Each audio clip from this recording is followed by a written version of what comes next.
Bonjour, aujourd'hui je reçois à des studios Chantal Lafont, médium, qui est connecté, on va dire, en direct. La dernière fois, on s'était laissé sur une touche un peu d'inachevée. L'interview était court et donc elle a accepté gentiment de venir cette fois me rendre visite, carrément au studio, des studios. Je l'en remercie vraiment. Bonsoir Chantal. Bonsoir. Vous étiez venue la dernière fois, c'était au mois de juin, à peu près. Ça. Et les gens ont beaucoup aimé. Il y a eu donc une belle conférence. Vous ne comptez pas votre temps. Ce qu'on sait, c'est que vous êtes issu d'une grande famille, que votre don se transmet, en fait, on va dire. Héréditaire. Vous faites ça depuis 38 ans, bientôt 39, on va dire. C'est ça. Un sacerdoce pour vous. Et vous tenez à le faire. Et on vient de discuter hors caméra. Vous ne lassez jamais de le faire, ça. Non. Malgré, vous avez toujours envie de le faire, vous pensez? Toujours envie de le faire. Toujours envie de le faire. Toujours. Cette volonté, cette générosité qui vous est propre. Pareil, idem. À chaque fois. À chaque fois. Moi, ce qui est très drôle, quand j'étais jeune, je voulais pas faire ce que je fais aujourd'hui. Quand on est jeune, qu'est-ce qu'on veut? C'est sortir, aller danser avec les copains, les copines, les frères, les sœurs et tout ça. C'est comme si on me bloquait ou on m'empêchait. Je savais déjà, par exemple, si je devais sortir ou si j'allais faire quelque chose, je savais, on me disait, tu vois là, tu vas sortir. Si tu sors, tu vas voir ce qui va t'arriver après et tout. Alors, une fois, deux fois, trois fois, puis après, on n'a plus envie, on écoute. C'est ce qu'on appelle la voie de la sagesse. C'est pas toujours facile, hein? Non. Surtout quand on grandit comme ça. C'est pas pareil comme... Parce qu'il y a plusieurs personnes qui développent leur don vers 40 ans, 50 ans, qui ont plus ou moins toujours eu le don, hein, mais ils l'auront... Qui se révèlent à ce moment-là. Qui se révèlent tardivement. Je pense à un ami à moi qui a eu un accident de moto, qui travaillait dans une usine du côté de Saint-Étienne. Et la tête a percuté avec le casque contre un pylône. À partir de là, tout s'est déclenché. Mais comme je lui ai dit, Christophe, tu avais quand même quelque chose auparavant. Il me dit oui, j'aidais tout le temps les gens à l'usine, je faisais toujours quelque chose. Je dis, tu avais déjà quelque chose. Seulement, tu croyais pas en toi ou tu avais tendance toujours à te sous-estimer. Et là, c'est venu, mais très très fort. Il a eu beaucoup de mal à gérer, c'était pas évident. La structure de vos conférences, en fait, on sent quand même qu'il y a une note très, très marquée d'expérience presque christique. Beaucoup mariale. Beaucoup mariale. Ça vient de quoi? C'est Depuis toujours, depuis toujours, une attirance naturelle que vous avez eue. Oui. Moi, ce que je retiens, c'est qu'au départ, il y a ce message christique qui est donné à la base, et ensuite vous faites une sorte de tour de table, enfin de tour de salle plutôt, on va dire, où vous dites très rapidement, de manière assez spontanée, vous répondez quasiment à toutes les questions, sans exception, jusqu'à la fin. Donc on ne peut pas être déçu dans vos conférences, et ça depuis 38 ans, c'est énorme. Je me rends pas compte, je le fais naturellement et je continue. Qui va prendre la suite? Parce qu'il faut bien penser à la suite. En parlait tout à l'heure, votre fille, je sais pas. Apparemment n'aurait pas ce don. Non, elle n'a pas vraiment envie de faire la même chose que moi. Ah, et elle n'en a pas envie, combien même ça serait le cas. Non, elle ne voudrait pas. Dans votre famille, vous êtes la seule de votre fratrie à avoir ce don, à avoir bénéficié de cela? Je suis la dernière de 5 enfants et j'ai un grand frère qui est guérisseur. Guérisseur. Donc vous guérissez aussi? Ça m'est arrivé, oui. Ça vous arrive aussi? Oui. Et lui, il voit certainement des choses. Certaines choses, il les voit aussi. Voilà, mais c'est pas automatique. Non. Voilà. Alors moi, j'aimerais rentrer quand même dans le vif du sujet avec cette connexion divine, on peut l'appeler comme ça, qu'il y a, que vous avez de manière instantanée.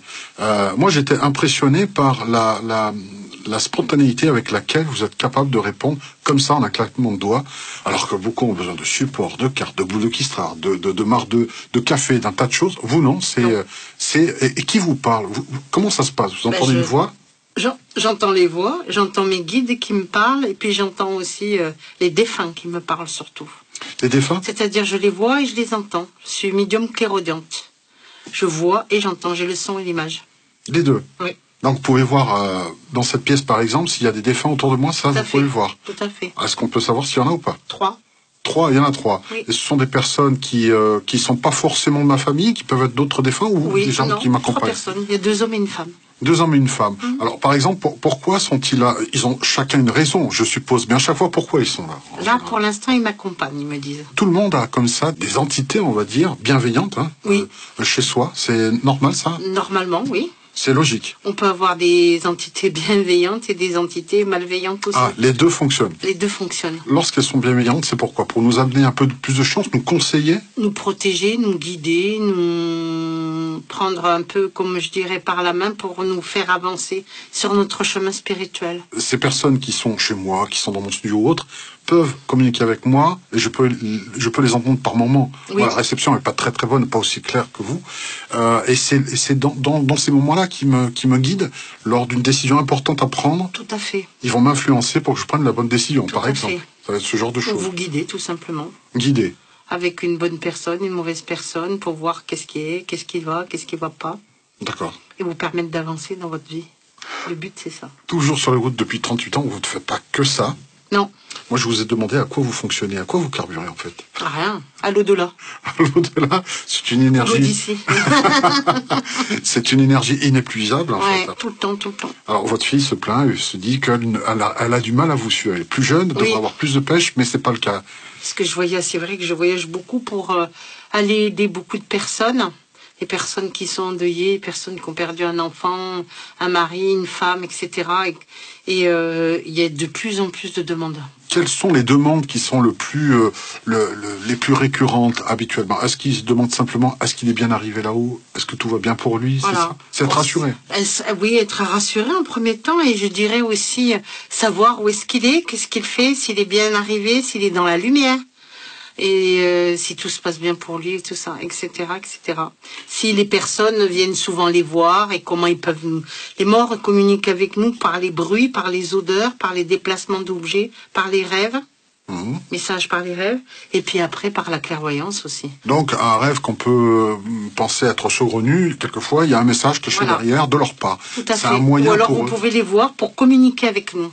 Est-ce qu'il y a une méthode peut-être de méditation pour être plus... Je pense qu'il y a une méditation pour ouvrir le troisième œil et tout ça, mais par rapport à la médiumnité, moi je ne pense pas qu'il y a des cours de médiumnité qui existent et tout ça. Ou favoriser plutôt. Je dirais plus favoriser une ouverture spirituelle. Je croirais plus en des cours de cartomancie ou des cours pour apprendre la méditation, pour soigner ou autre, mais pour apprendre la médiumité, c'est...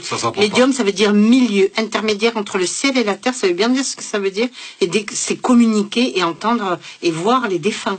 Donc les défunts, beaucoup de personnes, quand elles perdent quelqu'un, surtout quand c'est quelqu'un de proche, peuvent avoir on appelle cela une matérialisation, c'est-à-dire voir la personne comme je vous vois aujourd'hui, mais c'est pas tout le monde qui peut voir les défunts, j'y crois pas moi.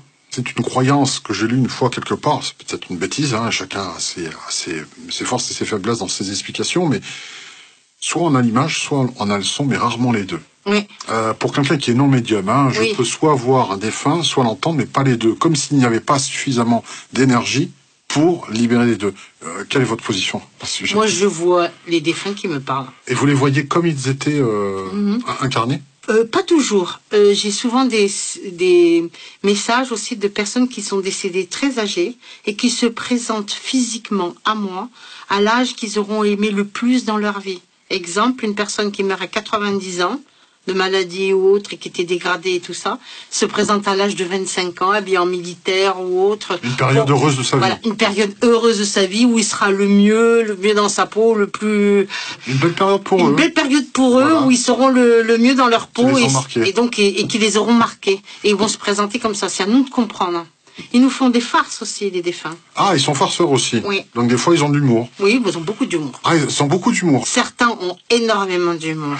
Et ça, c'est génial. C'est pour nous apprendre quoi? La joie de vivre? Oui, la joie de vivre, et que c'est pas parce qu'une personne est défunte, qu'elle est partie de l'autre côté, que la vie s'arrête. C'est pas parce c'est qu'on la la vie voit après plus. la vie, comme on le dit et qu'on le perçoit depuis toujours. Donc c'est quoi? C'est une continuité. C'est un péage, on paye son billet et puis on continue notre route, c'est ça. Voilà, on continue. C'est comme si on était tout simplement dans la pièce à côté. Mais c'est pas parce qu'on ne les voit pas qu'ils ne sont plus là. Voilà, c'est pas parce qu'on les voit pas ou qu'on ne les ressent pas qu'ils ne sont plus là. Vous communiquez de manière vraiment très, très aisée avec eux, comme vous conversez avec moi ou avec n'importe qui d'autre.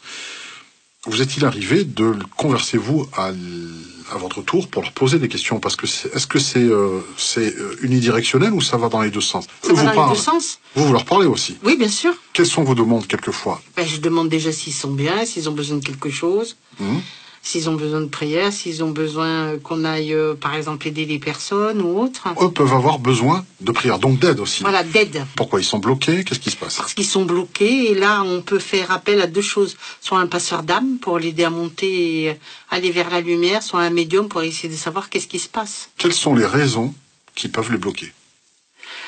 Plein de choses. Comment ils auront vécu ici sur cette terre, s'ils sont partis avec beaucoup de colère dans l'au-delà, Une impression d'inachevé, peut-être d'avoir laissé des enfants qui ne sont pas arrivés à terme de leur... Voilà, arriver de l'autre côté, mourir d'une mort brutale ou subite, que ce soit accidentelle ou par meurtre ou autre, et de se retrouver de l'autre côté et de dire, mais moi j'avais encore envie de vivre. J'ai 30 ans ou j'ai 25 ans, pourquoi je suis partie maintenant et je comprends pas pourquoi... C'était pas mon heure, quoi, en fait. Et là, il demande de l'aide. Je vais bientôt interviewer Stéphane Alix sur lorsque j'étais quelqu'un d'autre. Oui. En fait, il se souvient, il a eu un souvenir dans une expérience mystique lors d'une retraite au Pérou de son ancienne vie. Une vie antérieure, oui, bien sûr. Antérieure. Oui. Alors, est-ce qu'on se réincarne? Est-ce que certains défunts, par exemple, vous dites, je vais bientôt me réincarner, par exemple? Oui. C'est le cas? Il y en a certains qui me le disent, oui. Alors, on choisit sa famille? On choisit sa famille, on choisit ses parents, même s'ils sont pas toujours forcément bien. On choisit les bonnes comme les mauvaises choses. Donc les enfants n'ont pas le droit de se Tout plaindre de leurs simplement, parents. ça fait partie du karma. Dans le karma, il y a deux sortes de karma. Il y a ce qu'on appelle le karma évolutif où je dois évoluer et le karma rétributif où je dois payer. Mais dans le rétributif, même si on paye quelque chose, on peut évoluer à côté. Ah, par la même occasion, oui. Et c'est ce qu'on appelle aussi, les fameuses familles d'âmes. On se retrouve ici sur cette terre avec plusieurs personnes, avec cette sensation d'avoir déjà connu ou déjà vu. Je vous ai déjà vu, je vous ai déjà connu. Mes enfants auraient pu être mes parents dans une autre vie. Ou un frère, une sœur, un mari ou une femme, etc. Oui, tout à fait. Est-ce qu'il vous est arrivé de demander comment c'est là-haut? Enfin, nous on voit avec nos yeux, mais eux n'ont plus ce corps, ils n'ont plus de cette limitation. Qu'est-ce qui se passe? Est-ce qu'ils ont une maison comme nous, une habitation? Non. Bon, comment ça se passe? Ah bah, il y a des plans. Premier plan, deuxième plan, troisième plan, selon le plan. Il y a certains défunts qui travaillent, d'autres qui sont, par exemple, avec des esprits supérieurs scientifiques, d'autres qui sont avec des militaires, d'autres qui œuvrent pour la Terre, etc. C'est selon l'évolution de la personne. Donc il y a vraiment toute une société, on va dire? Oui, il y a une hiérarchie. Carrément des villes de l'au-delà? Des villes, je ne sais pas. Je sais que j'ai pratiqué une NDE, j'avais 17 ans, à la suite d'un accident de voiture. Je sais que j'ai vu ma grand-mère, j'ai vu mon chien quand j'étais petite, j'ai vu plein de personnes. C'est vrai qu'à partir de là, j'avais 17 ans, je suis revenue, je n'étais plus du tout la même. C'était quelque chose qui s'était accentué encore plus au niveau de mon don de médiumnité. Vous l'aviez déjà, hein? Oui, je l'aviais déjà toute Certains petite. se déclenchent à partir Mais il est vrai que dans ma vie, j'ai vérifié. Souvent, j'ai eu des choses brutales, soit accident, soit on m'a poussé dans un canal pour que je me noie, ou des choses comme ça, des choses très très violentes, pour que peut-être m'aider à changer de plan. Et j'ai envie de dire comme si l'ouverture de troisième œil s'ouvrait encore plus après. Alors, en fait, on vous donnait un gros coup de pied au derrière pour avancer, un grand coup de pied. Voilà, ça c'est vraiment pour dire. Et c'est là où on se dit qu'on n'est vraiment pas grand-chose et que il faut essayer de comprendre. C'est pas évident. C'est après, avec toutes ces années, avec du recul, avec la pratique et tout ce qu'on peut voir et percevoir tous les jours au quotidien de notre vie, qu'on arrive mieux à comprendre. Je pense qu'on n'a jamais fait le tour de la question. Non. Mais vous pensez que votre évolution maintenant, c'est de continuer encore à aider les personnes, et vous n'êtes pas plus curieuse que ça sur l'au-delà? Non. Non. Non. Non, parce que je me dis que je suis ouverte et que c'est eux qui décident et pas moi qui décide. J'ai la sagesse. D'accord. Donc vous ne demandez pas. Je demande beaucoup pour les autres, très peu pour moi. Le cordonnier mal chaussé, c'est ça? C'est pas le cordonnier, j'ose pas trop demander pour moi. Vous êtes là pour les autres, mais voilà, beaucoup pour les autres. Avant tout. Que ça soit la famille, les amis, les personnes que je perçois tous les jours, que je reçois tous les jours, je demande beaucoup pour les autres. Toute personne qui vous croise, qui croise votre route et sait que vous êtes médium? Pas toutes, je leur dis pas toutes. Mais pour les personnes qui savent ce que vous faites, est-ce qu'il n'y a pas derrière des questions systématiques? Qu'est-ce qui va m'arriver? Est-ce que ça va mieux? Ou demander les numéros du loto ou du tiercé. Honnêtement. Alors, ça, c'est pénible. C'est pénible. Ouais. Tout le temps. Et ça arrive des fois dans la rue, dans le train, dans le voyage? J'ose pas trop le dire parce que, je reste discrète, on va dire. Dans certains dîners, je disais souvent que j'étais assistante sociale, comme ça, c'est pas faux. J'aide les gens et en même temps, on me disait que c'était dur comme métier. Et puis voilà, je disais oui, c'est très, très dur.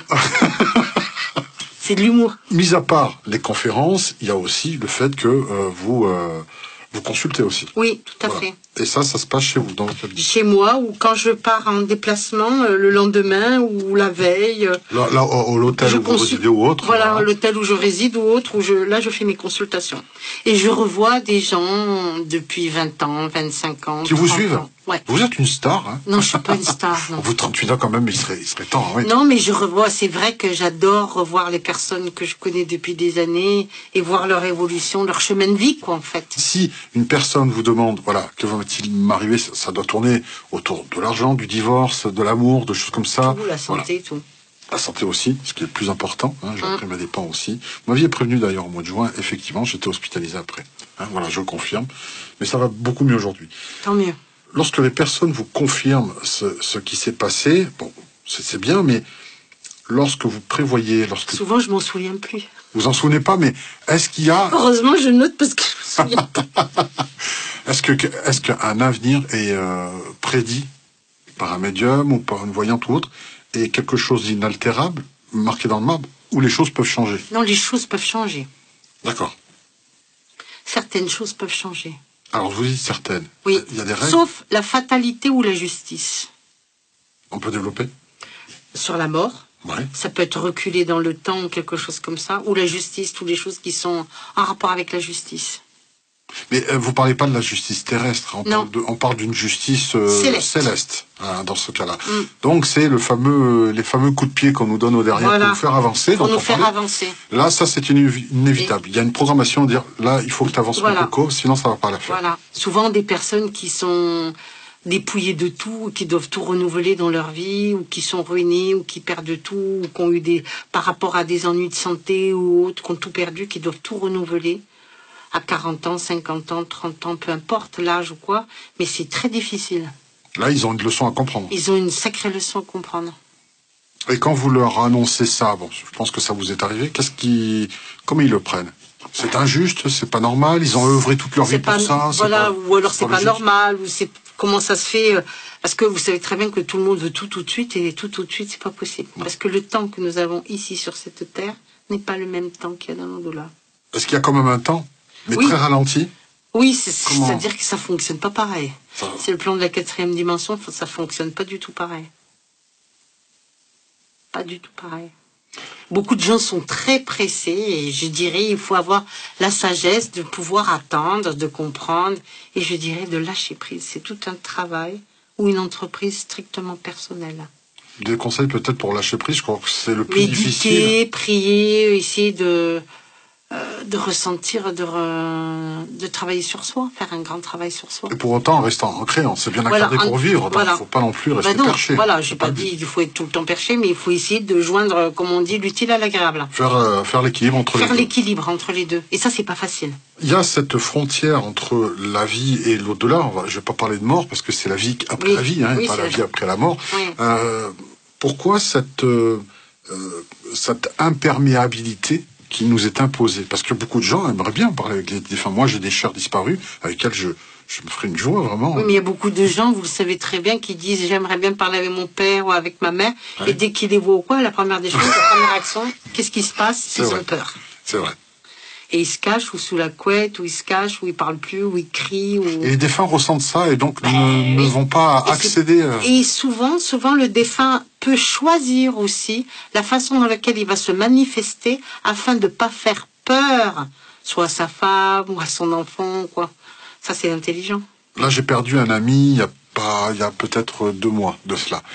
Est-ce qu'il y a un temps minimal nécessaire à la communication? Selon le décès qu'a eu la personne, oui, tout à fait. Alors, c'est par une longue maladie?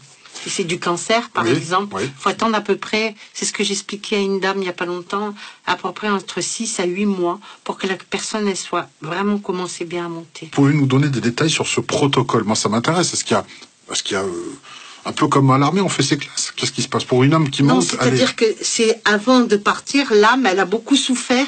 Donc, étant donné que la personne a été beaucoup en souffrance, un cancer, c'est pas pareil qu'une crise cardiaque, ou c'est pas pareil que quelqu'un qui va mourir d'une rupture d'anévrisme ou autre.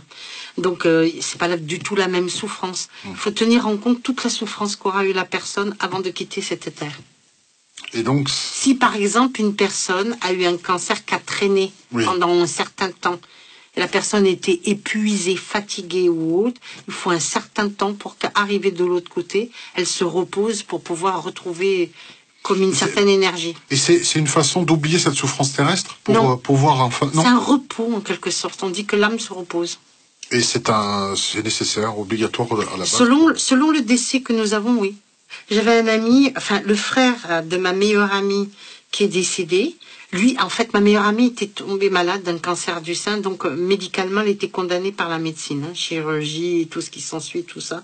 La médecine disait que c'était perdu.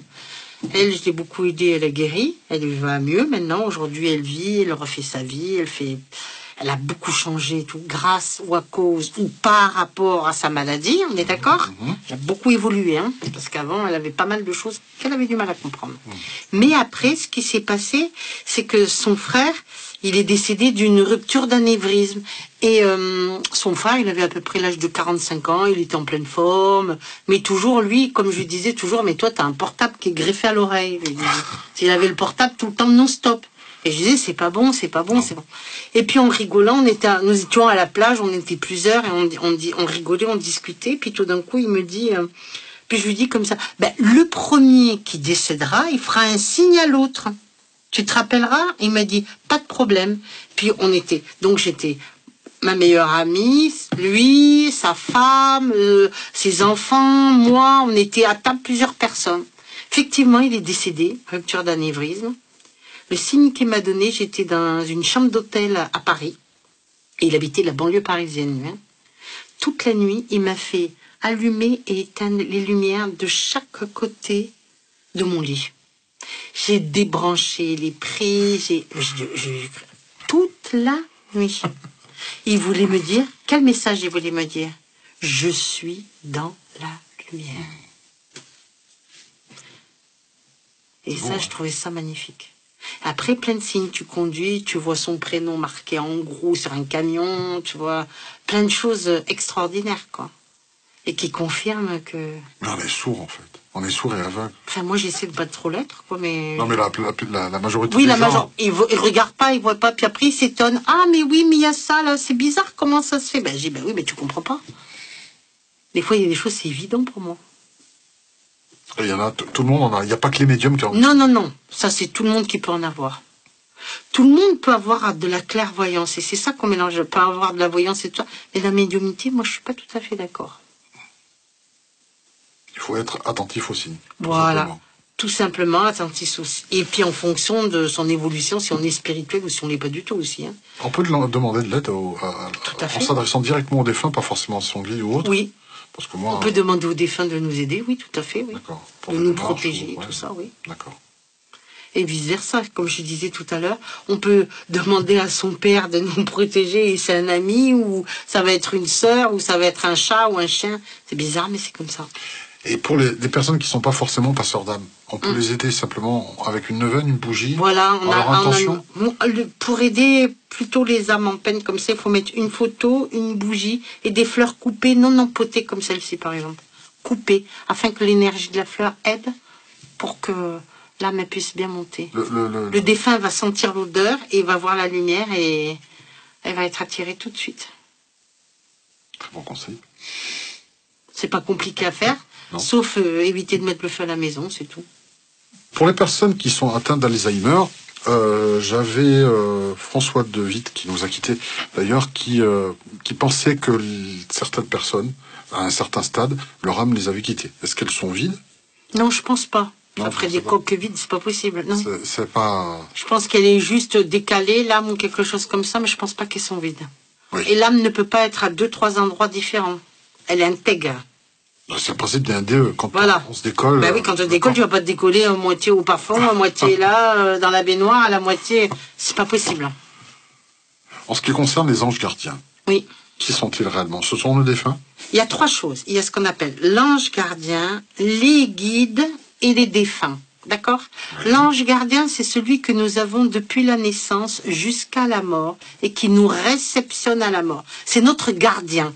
Normalement, il y en a 3. Il y a l'ange physique, l'ange moral et l'ange spirituel. D'accord? Mais notre gardien, c'est celui qui est là et qui ne demande que à intervenir si la personne rentre en contact avec. C'est-à-dire, vous avez un ange gardien, mais si vous rentrez pas en contact avec, il va rester à côté de vous, il va essayer de vous sauver pour pas mal de choses, mais il va pas forcément intervenir puisque vous lui demandez pas, ou vous le priez pas, ou vous le remerciez pas. Alors qu'un guide, c'est complètement différent. Un guide, vous pouvez avoir un guide, par exemple, je sais pas moi, de 8 ans à 25 ans, et après, vous allez changer de guide. Et c'est ce qui va faire que dans notre vie, on a des périodes où on a la sensation d'avoir complètement changé, d'être différent. Un exemple, par exemple, quand j'étais petit, je portais beaucoup de bleu marine. Quand j'avais 30 ans, je détestais le bleu marine. C'était pas possible parce que j'en ai porté pendant je sais pas combien d'années. Plein de choses comme ça. Ou alors, j'adorais faire telle et telle chose. Et après, ça fait partie Ce sont des signes qui indiquent qu'on a changé on peut ressentir souvent une certaine tristesse, une morosité, une façon un peu de se dire, tiens, on est... il y a quelque chose qui change en nous, qui est en transit. Comme une petite mort. Oui, comme une mort et une renaissance en quelque sorte. Et ça, c'est parce que on change de guide par rapport Parce qu'on est en train de changer de guide. Et en fonction du guide qu'on change, par exemple, si c'est sur un point de vue spirituel, eh ben, il nous fait évoluer dans tel et tel plan. C'est pas du tout pareil. Donc on change aussi. Le guide est là pour nous accompagner et nous diriger dans une certaine voie. L'ange gardien, comme l'indique le nom, c'est notre gardien. Et la troisième? Et la troisième, il peut y avoir ce qu'on appelle les défunts. Il y a des personnes, ils n'ont pas de défunts. Donc, la dernière fois, je sais plus, j'ai vu une jeune fille, je dis, bah toi, il n'y a pas de mort, ils sont tous vivants autour de toi, donc tant mieux. Hein. Bah, j'avais pas tué quelqu'un pour lui faire plaisir, pour lui dire... non, mais ce que je veux dire par là, les défunts...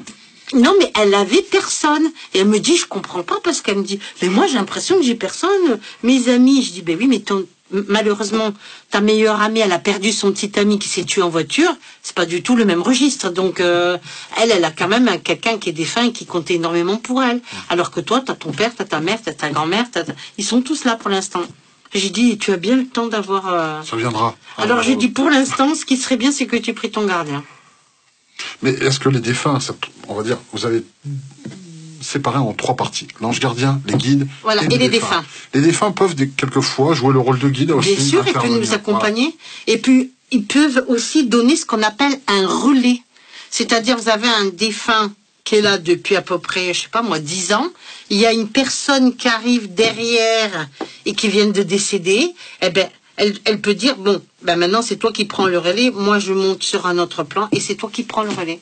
Et ça leur sauce à eux. Ils voilà. Et ils se demandent souvent, souvent on se demande, on se dit toujours, c'est pour ça que je dis toujours en rigolant, je fais pas le jeu des 7 familles. On me dit, mais c'est quoi? Est-ce que vous avez le père, la mère, les frères, les sœurs et tout ça? Je fais pas, non. On dit ce qu'on voit, on n'invente pas. On est d'accord? Parce qu'il y en a qui disent, ah ben moi je viens, c'est pour mon fils, ou d'autres je viens, c'est pour ma sœur, ou je viens. Ben je dis, bah attendez, on va voir déjà qui c'est qui va venir, parce que des fois ils viennent pas.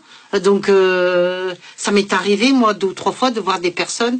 J'avais vu une jeune fille qui avait son frère qui s'était suicidé pendu. Elle était venue la première fois, j'ai dit, ton frère il est pas là, ben tu reviendras. Hein. Mais j'ai eu l'honnêteté de lui dire. Oui, c'est pas systématiquement. Non.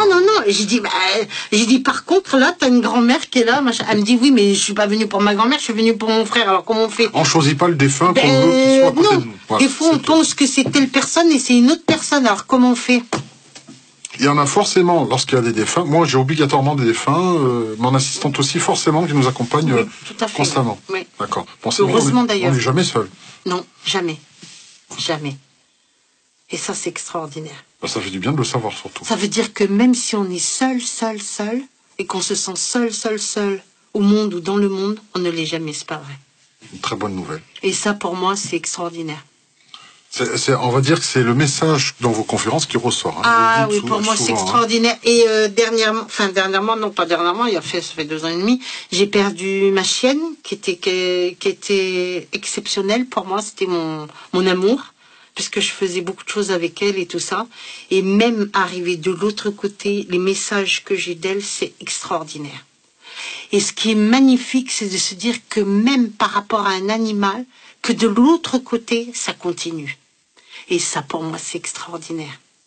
De ressentir encore, même physiquement, tout cet amour, toute cette tendresse, tout... On sent que vous êtes émotionné, rien qu'en en parlant. C'est émouvant, c'est fort, c'est extraordinaire. Et de se dire que comment un animal ou un petit chat ou un chien, il peut arriver à faire... Mais c'est extraordinaire, ça. Donc on va les retrouver. Nos amis à quatre pattes, on les retrouve de l'autre côté. Il est évident que vous avez un chien pendant 15 ans ou 20 ans, ou vous avez un chat que vous avez gardé 26 ans. Vous pensez vraiment qu'on décède et puis on le croise plus. Même les Égyptiens, c'était les premiers à embaumer leur chat et se faire enterrer avec.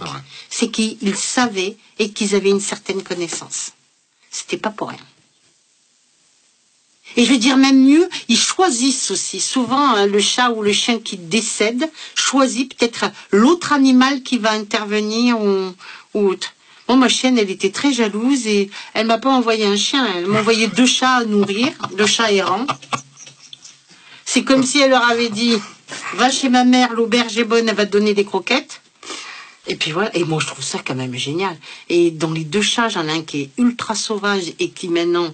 il marche tout le temps dans mes pattes, et un autre qui me parle. Alors je sais pas trop ce qu'il me dit, des fois j'essaie de rentrer en connexion avec lui, mais il me parle, ce chat, c'est extraordinaire.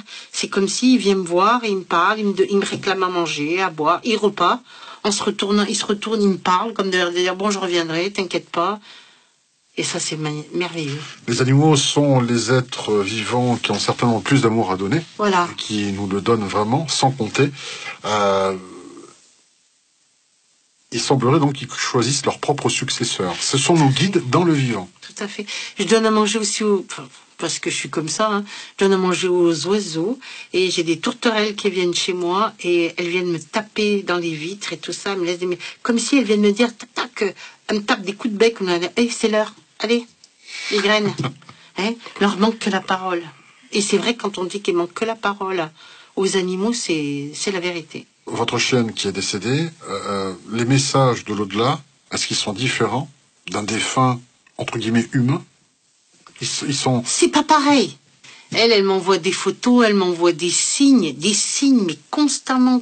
Et c'est à moi, tout de suite, à l'impact visuel ou au parfum ou quoi, je dois ressentir tout de suite. Il faut que je sois instantanément prête. Et je sais que c'est elle. Et je peux pas vous dire, je sais au plus profond. Pour vous, c'est une évidence. Pour moi, c'est une évidence. Au plus profond de mon être, je sais qu'elle est là. Est-ce qu'ils peuvent faire partie aussi des familles d'âmes dont on parlait tout à l'heure? Tout à fait. Donc ils reviennent sous forme de chats, de chiens, souris, écureuils, voilà, ce qu'on veut. Et pour être avec nous. Oui. C'est leur choix. Oui. Donc ils choisissent aussi leur famille. Tout à fait, ils choisissent aussi leur famille. Ou de se réincarner dans telle ou telle famille. Ah oui. C'est pour ça qu'il y a beaucoup d'animaux qui souffrent, beaucoup d'animaux qui sont maltraités ou autres, et d'autres qui ont des vies comme ici, de Pacha. Lui, en fait, il a dû souffrir dans une précédente vie, et donc aujourd'hui, voilà. Il a du crédit. Ben voilà. Et il en profite. Ben oui. À la bonne heure. Il a raison. Et il a raison. Lors de vos conférences, bon, là, ici, ce soir, vous nous avez dit, dans le studio, 3 entités. En conférence, oui. Une moyenne? Plusieurs, ça dépend. Ça dépend de la salle, combien de personnes. Et là... Et après, des fois, il y a certaines personnes qui sont là. Il y en a même des fois, par exemple, quand je suis dans le TGV ou autre, avant d'arriver, je les ai dans le TGV avant même d'arriver dans la salle. Non, mais c'est pas mal, hein, quand même. Ils savent comme de leur dire, ouais. Oui, comme de leur dire, bien, tu vas voir mon père, pas, hein. Ou tu vas voir ma mère, surtout n'oublie pas, ou quelque chose comme ça. Et puis après, par exemple, il y a certaines entités qui sont là, et il y en a d'autres qui affluent encore plus. C'est comme un vortex qui s'ouvre, et c'est comme un robinet. Si vous savez bien l'ouvrir, vous l'ouvrez, bon, ben, vous avez un peu d'eau qui tombe, et vous l'ouvrez un peu plus, le flux il est encore un peu plus important, et si vous l'ouvrez complètement, ben l'eau elle coule. Là, vous contrôlez pas le débit à ce moment-là. C'est là où vous arrivez. Voilà. Voilà. Mais là, vous les voyez tous, mais eux, est-ce qu'ils se voient entre eux? Pas forcément. Pas forcément, mais ils se voient entre eux. Pas sur le même plan? S'ils sont pas sur le même plan, non. Mais ils se voient. Tout à l'heure, en début d'interview, je vous demandais quelles sont les demandes. À savoir, pour les vivants, voilà. Ceux qui les ont quittés, voilà, est-ce qu'il est bien arrivé, est-ce que tout va bien pour lui, etc. Voilà. Mais de leur part, lorsqu'ils vous contactent, c'est pour nous donner quoi comme message? Que l'amour continue toujours, même si la personne est de l'autre côté. Parce qu'ils nous savent en souffrance et ils veulent nous apaiser. Je pense à une dame que je viens de voir dernièrement qui m'a dit, j'ai eu un premier mari, j'étais très malheureuse, j'ai eu un deuxième mari, et c'était l'amour de ma vie. Et nous avons fait tellement de choses. Et elle pleurait, elle me racontait qu'elle avait perdu son mari. Ben, malheureusement, qui avait quitté cette terre et j'ai donné les messages et tout le temps lui donnant le message, je pleurais avec elle parce que c'était tellement beau. Il avait une telle façon de parler de l'amour qui était mais troublant, qui était touchant, qui était merveilleux. Vous avez réussi à transmettre le message malgré Malgré, ouais. C'était extraordinaire, ça. C'est ça qui vous permet, c'est votre carburant, alors, je crois. Voilà, c'est ça. Oui, l'amour. C'est ce qu'il y a de plus puissant. L'amour et l'humour, les deux. C'est mon carburant. En tout cas, merci beaucoup pour cette entrevue. Merci à vous. De votre gentillesse. Merci beaucoup à vous. Et je vois que votre santé va mieux, je suis contente. Merci beaucoup. Bonne soirée à vous tous. Bonne soirée, merci à tous. Au revoir. Au revoir.